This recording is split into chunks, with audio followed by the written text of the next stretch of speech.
Madame, monsieur, bonjour et bienvenue à votre édition, l'info. Les forces aériennes de l'armée d'occupation sioniste ont mené ce vendredi des frappes sur la bande de Gaza. Des témoins et des sources de sécurité palestiniennes ont indiqué avoir vu plusieurs frappes, notamment une dans le centre de la ville de Gaza. Les autorités palestiniennes ont annoncé la suspension de la coordination sécuritaire avec l'entité sioniste et décidé d'aller au Conseil de sécurité pour mettre en œuvre la résolution de protection internationale du peuple palestinien en protestation contre le massacre de 9 Palestiniens lors d'un raid militaire sur la ville de Jenin dans le nord de la Cisjordanie. Cette décision a été annoncée à l'issue d'une réunion d'urgence tenue par les dirigeants palestiniens sous la présidence du chef de l'État, Mahmoud Abbas, selon l'agence de presse palestinienne Wafa.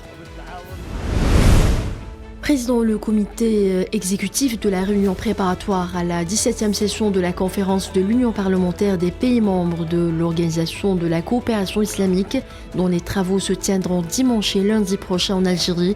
Le président de l'Assemblée populaire nationale Brahim Bourali a relevé que la situation inquiétante en Palestine se complique au quotidien avec les assassinats systématiques de jeunes innocents, la démolition des maisons, l'expansion coloniale et l'instauration d'un système de discrimination envers les Palestiniens. Par ailleurs, Bourali a mis l'accent sur la gravité des comportements racistes et hostiles à l'islam, dénonçant avec force et fermeté le crime odieux commis par un extrémiste aux Pays-Bas qui ont profané le Saint-Coran. Je n'ai aucun doute que notre conférence répondra fortement à ce comportement barbare et raciste.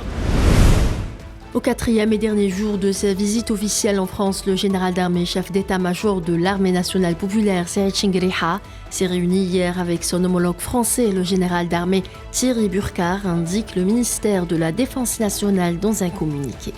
Durant cette rencontre, les deux parties ont examiné les perspectives et les voies permettant de consolider la coopération dans les deux domaines militaires et sécuritaires, précise la même source.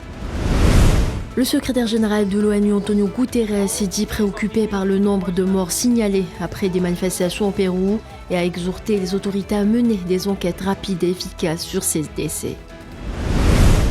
Le chef de la diplomatie américaine, Anthony Blinken, se rendra en Égypte dimanche, puis dans les territoires palestiniens occupés, a annoncé le département d'État.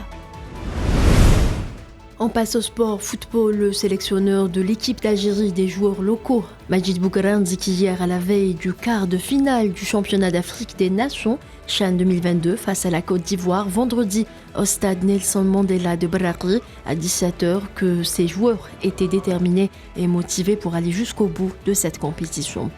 C'est la fin de ce flash, merci de l'avoir suivi.